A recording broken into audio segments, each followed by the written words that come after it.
versus Playbook Esports, mga kaibigan.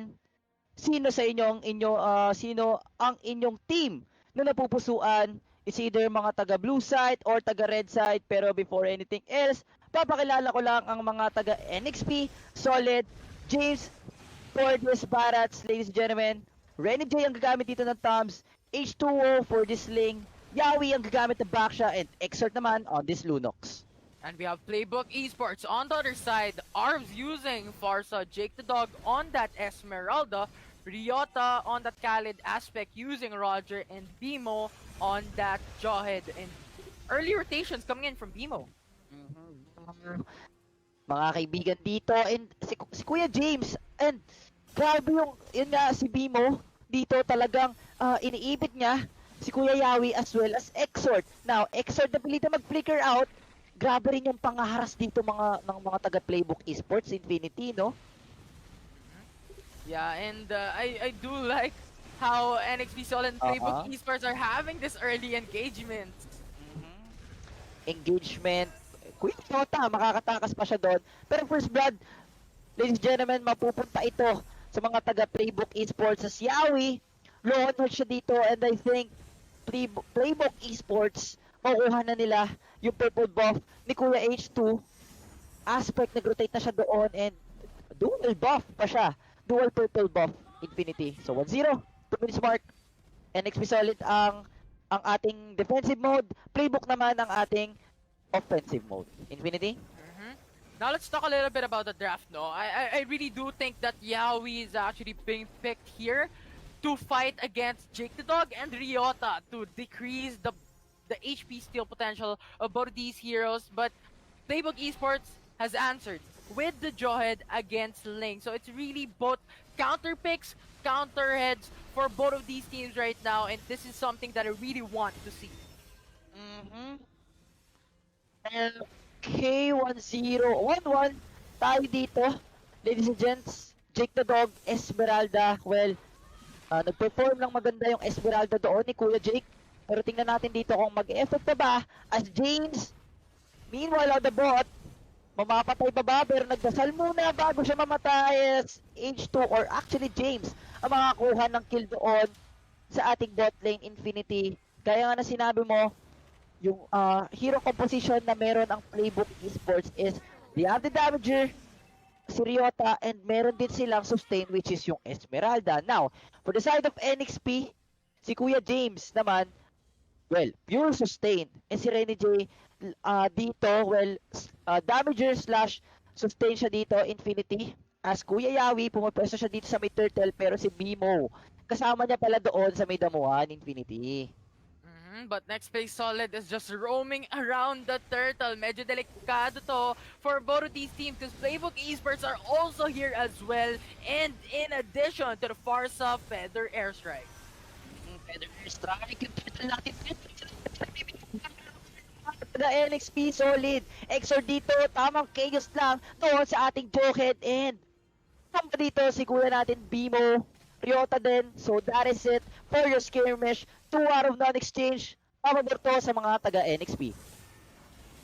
Okay, Playbook Esports committed that game. And ang ganda, gusto ko yung zoning out ng arms with the Feather Airstrike. Hindi ka agad makakalapit ang Nexplay Solid on those objectives. And I really do think they had the advantage on those fights. Kasi nagkaroon pa tayo ng side engagements ng Nexplay Solid and Playbook Esports in the top lane.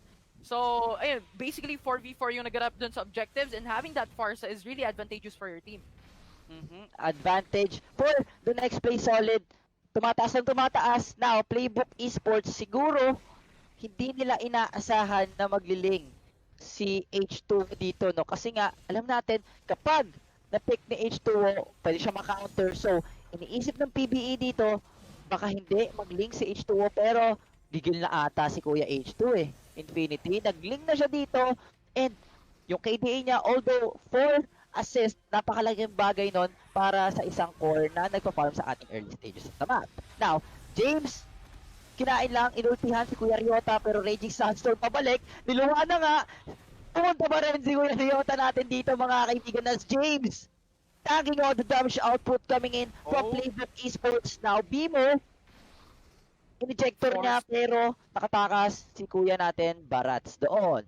Yeah, James is forced to flicker to go back to safety. Wala na siyang choice on those engagements because Playbook Esports was 4-man roaming against the bottom lane.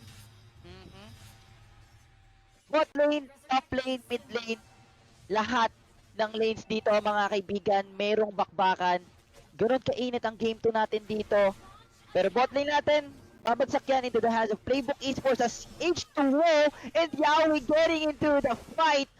Terms of Blades has been casted dito. Ryota standing strong. Napakakunat na tao. Pero Kuya Ling pa nga ang tutumba doon. Exort dito. Tinamaan ng Feather Airstrike. Di para nating Farsa. Naipit sa may Gedli. And actually that is a kill for Aspect. 2 out of 1 exchange. Pababor naman to sa mga taga PBE. Pero Renny J nakakuha ng orange buff doon. Same as Arms. Dog. Arms, Feather Airstrike plus that flicker, catching up damage potential. Playbook Esports just increased it by a ton. Pero with that said, James dito, ang daming ganap. Yawi din sa mid lane, medyo hinahabol ni Jake the Dog. So simultaneous fights coming all around the map. Ito na, Fallen Star Moon sa muka. Sinawahan ng Feather Airstrike dito ni Kuya Arms. Pero NXP solid, balik lang naman din sila sa kanilang pagperform. 6 minutes mark na tayo. 2,000 ang kalamangan ng mga taga NXP, Playbook Esports, Jake the Dog talaga, men, yung Esmeralda napaka-commendable dito. So, Infinity, sa tingin mo ba, pagdating ng ating late game, mag-e-effect pa rin yung sustain na meron ng NXP or magpo-fall na yun kasi isa na lang yung damage output na meron sila? Well, it really has still the potential to punish Playbook Esports. Meron silang Ling that scales in the mid game, in the late game. Meron din silang Yawi that could just decrease the HP regen and steal potential of Playbook Esports. Ipit sa may Gedli dito pero napakakunat lang din naman niya. Makakapatay pa nga palang isa. Aspect, low on health siya dito pero ang gandang Saboy na buhangin doon ni Kuya Ryota. Tatlo ang mabibigyan para dito sa side ng NXP Solid. At ganun-ganun lang. Playbook Esports, nakahabol agad sila. As Kuya Ryota, grabe yung Raging Sandstorm niya doon. Tinamaan agad si Kuya Rene J and EXORT. And mamamatay sila doon, Infinity. Ooh, look at the falling star, man. Sobrang laki ng damage against H2O. Pero gusto ko yung ginawa ni H2O. Quick response onto the top lane. Try to defend the outer turret of Nexplay Solid para hindi mabigyan tong gold si Jake the Dog. Pero tingnan natin if kaya ba nga bully ni Tamuz na depensahan yung outer turret nila in the top lane. Ito na, 6-6 ang ating score. Kuya Yawi, binalipad na. Ito na mga si Ryota, nagsasayaw na. Esmeralda, tinamaan si Kuya mo EXORT. Nakapag-flicker out, pero tatamaan pa rin Kuya Yawi. Nag-iiwan ng mga bakas. Rene J dito, makakatakbo. Pero yung mga taga-PBE, gusto lang din naman yung purple buff. Biling natin, mga kaibigan. May inultihan si James. Flicker in sa torre. Pero meanwhile, sa may purple buff, Jake the Dog and the rest of his teammates are now falling back because Kuya H2, nakita nila sa bot. Papatayin ba nila? As Kuya H2 this ultimate Tempest of Blades, baba out muna. Pahinga daw muna sila dito as Nexplay Solid. Naagaw na sa kanila yung kalamangan. Playbook Esports ang nagdidikta ng labanan. Tingnan natin kung ano ba ang kinalalabasan nito sa ating late game Infinity. Yeah, and kung nakita niyo yung stats kanina, massive advantage for NXP Solid early onto that matchup. But right now, Playbook Esports, meron na tayong mga ults. Bimo, pwede na mag-counter onto that H2O aspect, having those items up and running for him as well. Massive amounts of damage potential. In addition to the Feather Airstrike of Arbs as well. So, maraming pwede gawin dito si Playbook Esports. Marami silang pwedeng gawin or paglaruan gamit ng kanilang skills to just push out Nexplay Solid. Infinity, grabe, NXP Solid. Actually, hindi ko inaasahan na makakahabol pa yung PBE doon. Pero, wow, Playbook Esports, nabaliktad agad nila. Isang purple buff lang ang nakuha kay Kuya H2. And now, Playbook Esports na ang nagdidikta ng labanan. Kuya Yawin, Kuya H2 nahuli, pero may ultimate lang din naman JEYMZ dito, ginamit niya yung ultimate niya, yung mukbang effect, pero nginangat-kat siya ni Kuya JEYMZ. Si Bimo din, Aspect ang makakakuha ng kill doon. Sa mid top lane, Jake the Dog, bumabasag. Ngayon, dalawa ang namatay sa side ng NXP Solid. This opens up Playbook Esports onto the Lord, and Ling is fast approaching. Ano ang gagawin yung NXP Solid? Because if Playbook Esports gets the Lord, that is advantage to their team. And now, Playbook Esports, I think, tumatama na ang hula ko, pre. Playbook Esports, 2-0 na ba? Para sa ating mga viewers, sino ba talaga ang inyong sinusuportahan dito? NXP Solid, medyo na dedihado na ang ating team, pero they've always tactics, no? Paano makakabawi dito? Tingnan mo yung gold lead. Mapupunta na ata to sa mga taga Playbook Esports, pero NXP Solid, hindi naman sila natatambakan. Infinity. And tower check lang tayo. Nexplay Solid nakakuha ng turret sa bottom lane. While Playbook Esports having 4 turrets to their side of the team in addition to the Lord that they have recently got. No? So, medyo nakikita natin that Playbook Esports has the advantage right now, even a dominating one. Dominating dito sa mid top lane. Jake the Dog, napakalalim mo ata, pero mabubuhay pa nga.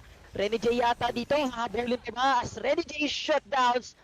Si Esmeralda dito. Kuya H2 hinahabol yung parso natin, pero may Lord lang din naman ang mga taga-pula. Now, even ang ating score, and their timer is 11-11. This is a Pocky Day. November 11 ang ating Pocky Day. That's why ito ang ating Championship Day Pocky Invitational.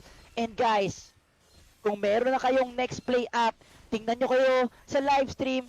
And yung sticker na lalabas doon is send nyo for a chance na ipapalit ito into GCash peso na pwede nyong ibili ng mga Pocky items. Now, kung wala ka pa, Nexplay app, ano bang hinihintay mo? I-download mo na ito as looking at the item composition of both teams. Si H2O, naka-Demon Hunter Sword na siya, Endless Battle. So, Berserker's Fury on the way dito. And si Kuya Roger natin, which is si Kuya Aspect, Demon Hunter Sword plus Endless Battle and diretso BOD na siya. So, nag-focus sila dito sa damage output, and now Infinity. Ang tanong dito is, yun nga, Playbook Esports, they have a lot of damage output, no? Coming in from Esmeralda, from the Roger, plus eto pang Sariota. Sama mo na rin si Arms. Akaso, from the drafting of NXP Solid dito, JEYMZ lang, or Renny J rather, ang pwedeng tumulong, tsaka si EXORT sa pag-damage output. I do agree. As we are looking into the fight in the top lane, once again, Playbook Esports is now pushing in, is now getting into the game as Nexplay Solid is forced to wait under turret to defend their base. Ayun nga, pag-usapan lang natin yung dalawang kill na nakuha ng NXP Solid on those engagements in the top lane a while ago. Yung before ng engagement na to, kasi hindi natin napag-usapan or hindi natin natakal yun, no? Ang namatay doon is si Esmeralda and si Aspect, which doesn't have any deaths on that time. Namatay lang sila nung nag-separate yung Playbook Esports, and Nexplay Solid just took that opportunity to take them down. And yung nabigay nung kills na yun for NXP Solid is actually pretty massive kasi that gives them gold bounty to their team. Kaya kung nakita nyo, yung namatay si Aspect, yung namatay si Esmeralda to the side of Playbook Esports, saka bawi ang ating NXP Solid and made it like 1k gold disadvantage lang sila against Playbook Esports. And Nexplay Solid, tingin ko, NXP dito, Infinity, siguro hinahanap pa nila yung synergy kasi nga kakapalit pa lang nila ng roster dito.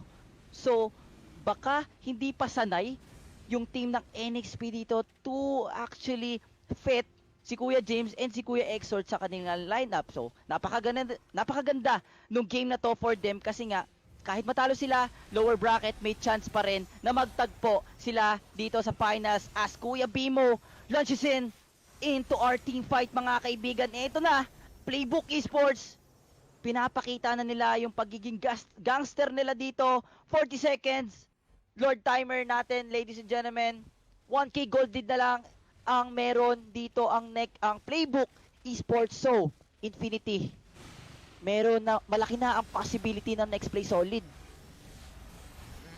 Indeed, indeed. But right now, nagkakaroon tayo ng laban doon. Tamang lang, little trade-offs in both of these teams. And I think in the next 15 seconds, pag lumabas na yung Lord dito, I think Nexplay Solid needs to have that lucky kill onto that Lord or lucky steal. Because right now, Playbook Esports is dominating the map control game. Nakuha na nila yung mid-outer turret, nakuha nila yung outer and inner turrets sa top lane and sa bot lane. So I think right now, Nexplay Solid has the disadvantage of the knowledge game. Wala silang information on where Playbook Esports are potentially hiding. Nagtatago ba sila sa bush? Potentially. And yun yung kailangan alamin ng Nexplay Solid at the moment when they're having this massive map control disadvantage. And eto na, mga kaibigan, sinisimulan na yung Lord. 10-10 ang ating score with that 15-minute mark. Kuya Yawi, in-RKO. Sa kabilang banda, tinamaan ng buhangin, di makakakita and mamamatay na nga siya. Ryota, isama mo na sa listahan ng matutulog as JEYMZ. May kinain na naman, dinura dito. Tingnan natin kung babalik ba Farsa. Makakamampa out and eto na yung team fight. Yata na inaantay ng Nexplay Solid mga kaibigan. Sila ang lumalamang, patay yung dalawang main damager. Ryota and Aspect and JEYMZ dito. Talagang grabe yung sustainability na meron siya. Kahit na nandito si Jake the Dog, yung Esmeralda, still, kaya pa rin makipagsabayan ni JEYMZ dito, Kuya Infinity. Exactly what we've talked about a while ago, no? If Nexplay Solid has the knowledge, has the information on where Playbook Esports is, kaya nilang mag-dominate. And yun yung ginawa nila. Exactly right. That is gonna be a 3-for-2 trade-off in favor of Nexplay Solid. And right now, even level playing field ulit tayo. What NXP Solid could do is to push, get the same turret amount, and therefore getting the even map control against Playbook Esports. Nakikita natin dito, ladies and gentlemen, si Kuya Bimo pumasok na sa kanyang kamatayan as EXORT, actually getting the kill. Ryota dito sa... Ano ka ko? Kaibigan Ryota! What a vast performance from him! Ikot-ikot lang, pero Kuya H2O ang actually makakapatay sa kanya. Muntikan pa nga, EXORT ang tatapos sa kanyang buhay dito. Grabe si Ryota, men. Well commendable. Wow. Raging Sandstorm for the clutch in those engagements. And di pa tapos ang ating engagement. Gaya nga ng sinasabi mo, Kuya Infinity is the Lord, is now marching through the top lane here of Nexplay Solid. Renny J pinasok dito under the turret. Mamamatay siya dito pero may minions ang mga team NXP. Pero mamba out muna kasi yung Lord nagbabadya sa may itaas. Pupuntahan na nga ni Kuya H2 natin dito. Mga kaibigan, 17 minutes mark na into our game time. 17-13 ang kalamangan mapupunta na sa mga taga NXP Solid. And Tofu, we've predicted this outcome a while ago. Next, NXP Solid, with those kills, with those advantages, Playbook Esports could push into turrets and get even map control against them. But what they did is more than that. Nakakuha sila ng inhibitor turret in the bottom lane that gives them more pressure in the bot lane. And feeling ko, nagbabagbog lang sa una yung mga bida as Playbook Esports now showing a lot of damage output dito kay Kuya JEYMZ. Isipin mo, punong-puno yung buhay niya. At paglabas niya sa teamfight na yon, kalahati na lang. Men, Nexplay Solid dito. Even though na sila ang lamang sa lahat ng aspeto, still, Playbook Esports, pagdating sa teamfight, sila pa rin talaga ang nagpapakita ng pangil. Makakapatay ba nga? Walang core tank dito ang NXP Solid. Tingnan natin paano nila ma-defend. Kuya Infinity as Kuya Jake the Dog enters into our match. Roger makakakuha.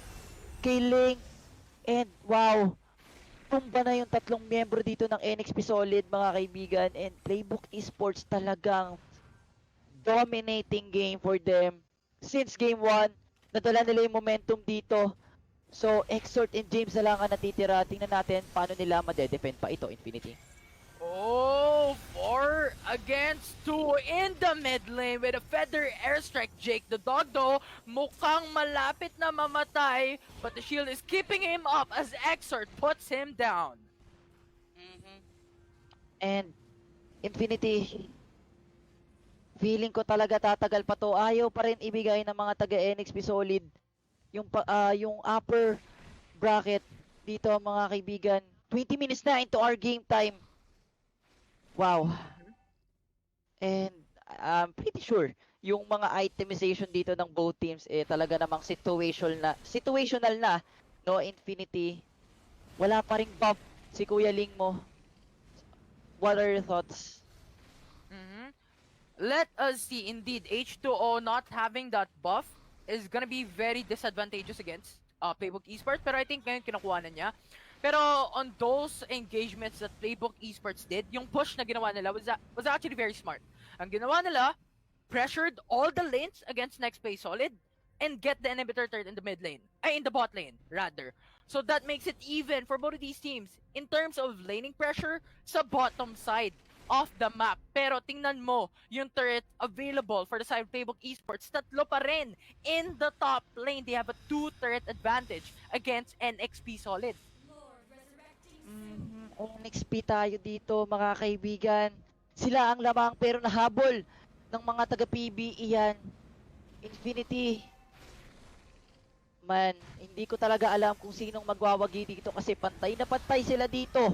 Pero Bimo, minukbong na nga ni Kuya James natin as the members of NXP Solid. They're now looking at their victory. EXORT, actually, muntik na siya mamatay doon. Pero Playbook Esports ang makakakuha ng isa. Pumasok na si Chick the Dog with that Esmeralda. Low on health siya dito. Mato-turnaround kill pa ba? And James pumasok na sa ating clash. Arms dito, inahabol ni H2O. And I think Infinity, napakalaking advantage to for the team NXP. Kasi dalawa na lang ang natitira for PBE and makakabasag pa nga sila ng isang inhibitor turret. Yan, isang mali na nakita ko doon is Jake the Dog went in too deep. Yes, try to secure a kill, pero that's not the deal kasi nauna na nag-initiate yung NXP Solid on those fights. Which puts them the win for the round 2. Ito na nga yung even, no?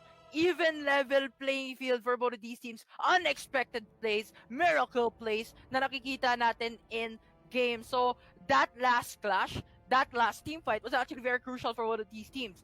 Ginawa na NXP Solid, they initiated the fight, they got